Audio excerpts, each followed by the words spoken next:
여러분 안녕하십니까? 2023년 3월 29일을 맞아서 사무엘상 30장 1절로 15절에 나오는 말씀으로 함께 은혜를 나누겠습니다. 제가 몇 구절 봉독합니다. 다윗과 그의 사람들이 사흘 만에 시글락에 이른 때에 아말렉 사람들이 이미 네겝과 시글락을 침노하였는데 그들이 시글락을 쳐서 불사르고 거기에 있는 젊거나 늙은 여인들은 한 사람도 죽이지 아니하고 다 사로잡아 끌고 자기 길을 갔더라. 6절입니다. 백성들이 자녀들 때문에 마음이 슬퍼서 다윗을 돌로 치자 하니 다윗이 크게 다급하였으나 그의 하나님 여호와를 힘입고 용기를 얻었더라.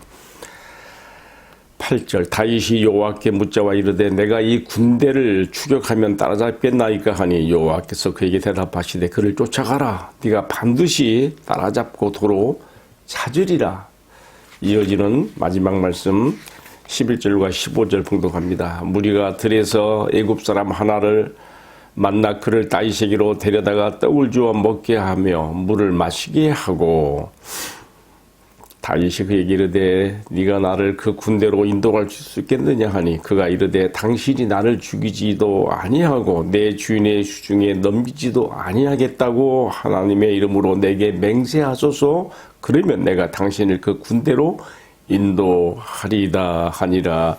아멘. 봉독해 드린 오늘의 이 말씀을 중심으로 왜 참담한 시글락의 사건이 일어나야 됐는가 하는 그 주제를 가지고 함께 말씀을 나누겠습니다. 우리가 이 사무엘서를 읽어나가면서 갖게 되는 질문이 있습니다. 여러분, 다윗의 생애 가운데 얼마나 많은 사건, 사고들이 있었겠습니까? 얼마나 많았겠어요. 그러나 그런 것들을 다 제외하고 선별적으로 지금 사무엘서의 저자는 어떤 몇몇 가지 사건들을 기록하고 있습니다. 그 중에서 더 특별히 다윗이 왕위에 오르기 전에 그에게 있었던 많은 일들 가운데 물론 사울에게 추격당할 때도 많은 일들이 있었지만 선별적으로 몇 가지를 쓴 거예요. 거기다가 지금 이제 다윗이 왕위에 오르기 전에 정말 어찌 보면 사울의 그 길보아 전투 이전에 있었던 이 사건을 더욱 특별하게 여기에 기록한 이유가 있다고 보는데 그것은 무엇인가 한번 질문을 해보게 되는 것입니다. 결론적으로 미리 말씀을 드린다면 다윗의 이스라엘의 왕위 등극에는 절대로 부정한 방법이 없었고 모든 것은 다 순수했고 정당한 방법으로 하나님의 주권적인 뜻 가운데 됐다는 것을 사무엘서 저자는 밝히고 싶은 것이죠. 요즘에 고 전두환 대통령의 손자지요. 되는 분이 좀 미국에서 이렇게 좀 마약에 취해갖고 자신의 유튜브에서 이렇게 나온 것도 막 나타나는데 좀 얼빠진 모습으로 사람들에게 자기 자신의 그 가족사에 대해서 이렇게 잘못된 비리들을 고발한다고 하면서 또 특별히 5.18 희생자들에게 사과하고 싶다고 하는 등등 그런 그 모습을 TV에서 자꾸 비치고 있습니다. 저는 그걸 보면서 그런 생각을 해봤어요. 고 전두환 대통령이 이 권력을, 대통령으로서의 권력을 쥐는 그 과정에서 너무나 많은 피를 흘리고 부정한 방법이 있었거든요. 권력 찬탈에 전혀 정당한 명분이 없는 거예요. 왜 그의 자손 때 3, 4대로 내려가면서 이렇게 자신의 가족사에 불행한 과거를 고발하면서 왜 사죄하고 싶다고 하는 이런 얘기가 왜 나오고 있는가? 여러분, 그만큼 한 권력의 정점에 올라간다고 하는 것은요, 명분이 필요한 거예요. 정당성이 필요한 거예요. 그렇지 않으면은 그게 후대에서 그게 불명예가 되고 불행한 일로 낙인이 찍히고 그렇게 기록이 남아지는 거거든요. 이런 점에서 우리가 왜 사무엘서 저자가 다윗의 하고 많은 기록 가운데 왕의 등극과 관련해서 이런 이야기들, 앞선 말씀에서는 블레셋 군대와 함께 편승해서 사울을 치러 가야 되는, 사울과 이스라엘 군대를 치러 가야 되는 그런 상황에서 하나님의 특별하신 개입과 배려로 거기서 참전해서 배에 대해서 회군하게 되는 그 얘기가 나왔거든요. 왜 그랬을까요? 지금 설명하고 싶은 것입니다. 그리고 또 오늘의 말씀에서는 회군에서 자신들의 본거지인 시글락에 들어와 보니까 온 성이 불타버렸고 자신들의 가족들이 막 포로로 잡혀가고 너무 절망적인 상황이 됐었거든요. 그래서 이 아말렉을 추격해서 지금 잡으러 가는 이야기가 다시금 가족들을 찾아오러 가는 이야기가 오늘 본문에 나와 있습니다. 자, 사무엘서 저자가 왜 이 두 사건을 여기에 남겼을까요? 저는 생각합니다. 다윗이 자신의 이스라엘의 왕위에 등극하는 과정에서 후대에 혹 어떤 사람들이 다윗에 대하여 거짓된 소문을 퍼뜨릴 수가 있습니다. 또 잘못된 루머를 만들어낼 수도 있습니다. 다윗이 블레셋의 힘을 빌려서 사울과 이스라엘 군대를 치고 그가 왕위를 잡았다. 여러분, 얼마나 이게 있어서는 안 되는 일입니까? 하나님께서 원치도 않으시고요. 그래서 비록 다윗이 사울의 그 살해하려는 그 추격을 피해서 부투기해서 블레셋 땅으로 가드 땅으로 가서 자신을 의탁했지만은 그러나 결정적인 순간에 사울과 이스라엘 군대와 한판 접전을 치르는 블레셋의 이 전쟁을 앞에 놓고서 하나님께서 그를 죄시킴으로써 하나님께서 다윗의 왕위 등극에 조금 더 지장이 없게 만들었다는 것을 우리가 먼저 생각해야 되고요. 그렇다면 이제 아리바이가 조성이 돼야 돼요. 그때 다윗은 뭐하고 있었느냐 이거죠. 증명해봐라. 바로 오늘 이것이 시글락 사건입니다. 다윗이 이제 불행 중 다행으로 블레셋 전투에 편승해서 이렇게 싸우러 가지 않고 시글락으로 돌아왔을 때 온 성이 불타버리고 모든 것들이 약탈되었고 가족들은 다 포로로 잡혀간 비극적인 상황이 되었습니다. 오죽하면 막 그동안 다윗에게 충성맹세하고 추종했던 이 600인이죠. 이 사람들이 다윗을 돌로 쳐 죽여 막 그렇게 없애자고 하는 그런 상황까지 몰렸겠습니까? 다른 건 몰라도 자기 자식들이 잡혀갔다가 하는 데서는 눈이 씹힌 거예요. 이 사람들의 입장도 좀 이해는 가요. 그런데 다윗이 그 가운데서 진정한 지도자의 모습을 보입니다. 사람이요 환난 중에 자신의 그 미약함을 보이면 지도자로서 자격이 없는 것입니다. 그래서 잠언의 말씀에서 나오지요. 네가 환난에 너의 미약함을 보이지 말아라. 이 급한 상황에서 다윗이 어떻게 합니까? 하나님을 의지하여 거기서 다시 힘을 얻어 일어나요. 그러면서 중요한 것은 뭐냐면 이제 우리가 여기서 오늘 본문의 핵심을 봐야 돼요.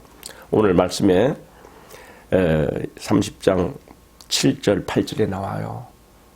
다윗이 아비아달 제사장을 부릅니다. 에봇을 가져오라. 그리고 그가 여호와께 묻습니다. 바로 이 점이 강조되고 있어요.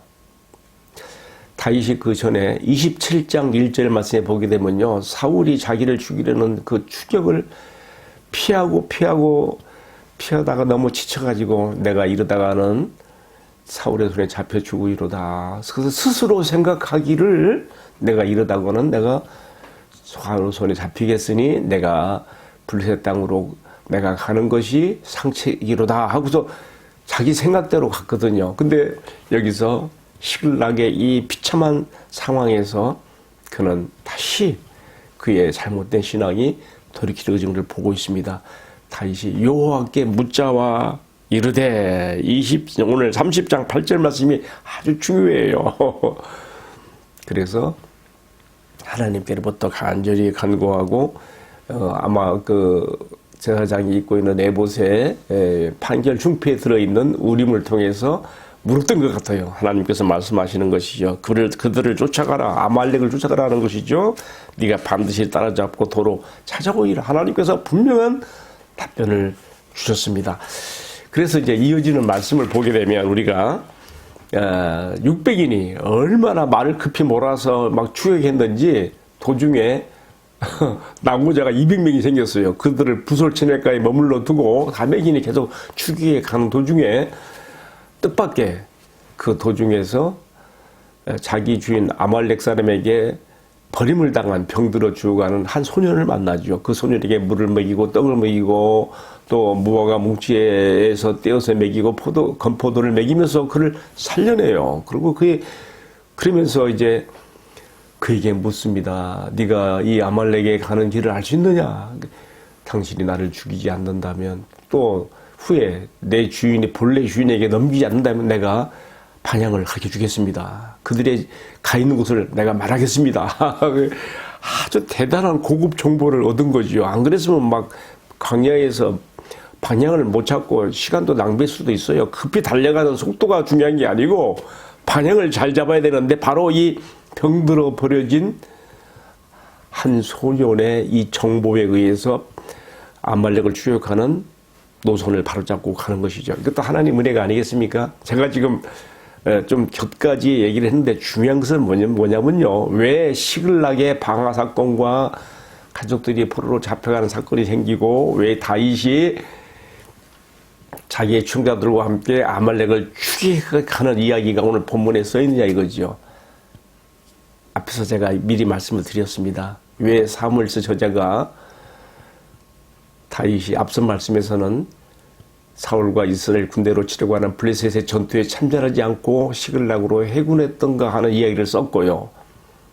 또 지금 오늘 본문에서는 왜 시글락이 아말렉에게 방화되어지고 가족들이 포로 잡혀가고 왜 다시 그들을 추격하는 이야기가 나오고 있는가. 너무 좀 설명을 길게 했네요.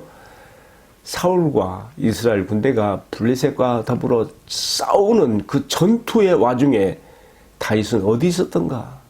다윗은 바로 하나님 앞에서는 블레셋보다 더 악한, 더 하나님께서 더 대적하시는 아말렉을 치러 가고 있었다. 아말렉과 싸우고 있었다고 하는 이 말씀의 기록을 통해서 훗날 다윗이 통일 이스라엘 왕국의 왕위에 올라가는 데에 조금도 그의 명분을 잃지 않고 결격사항이 되지 않고 어떤 사람들이 거짓된 소문과 루머에 휘말리지 않고 그의 왕위가 견고하게 설 수 있는 바탕을, 배경을 여기서 지금 말씀의 기록으로 기록하고 있다는 것을 우리가 여기서 깨닫게 되는 것입니다. 이 책의 1차적 독자가 되는 이스라엘 사람들이 이 사무엘서자가 쓴 이 말씀을 읽을 때 다윗의 이스라엘 왕국의 왕위의 등극은 정당한 것이었고 하나님이 역사하신 것이었고 통일 이스라엘의 대업을 이뤘다 하는 것을 우리가 그들이 인정해야 되는 것이며 또 오늘 우리들은 제3자 독자의 입장에서 우리 하나님의 살아계심을 오늘 말씀에서 만나지 않습니까?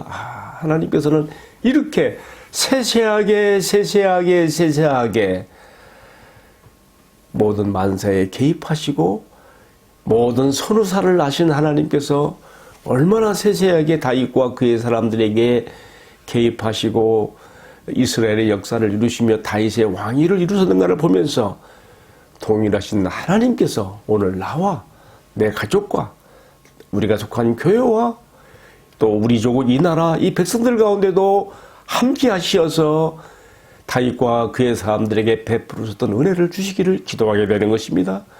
그들이 불행 중 다행으로 만났던 일들이나 또 불행 가운데 빠뜨려진 것처럼 보이는 이런 일들까지도 결국은 다 우리 하나님께서 살아계시고 역사하시며 이 모든 만사를 주관해 가신다고 하는 것을 그의 주권적인 인도를 깨닫게 하는 귀한 말씀으로 오늘 우리에게 주어졌습니다.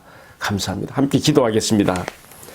사랑하시는 우리 아버지 하나님, 우리 아버지 하나님은 어디 먼데 이야기 속에 나오는 우리 하나님이 아니시라. 오늘 우리들의 신앙과 삶 가운데 생활 가운데 깊숙이 내지하시며 주의 영으로 우리의 앞길을 이끌어 가시는 주님이시고 우리의 선울사를 다 아시기 때문에 만사를 주님 은혜와 뜻 가운데 이끌어 주시는 분인 것을 배웠습니다. 오늘 주신 이 말씀, 살아계신 주님의 역사하심을 마음 깊이 깨달으며 이제 우리의 남은 일생에서도 내 생각 내 마음대로 하는 인생이 되지 않게 해주시고, 다윗이 실수했지만은 다시 깨우치고 여호와 하나님께 묻자와 이르되라고 한 그 말씀이 오늘 우리 안에 고동치며 우리도 주님께 만사를 묻고 기도하면서 헤쳐나가는 삶이 되도록 은총을 하려 주옵소서.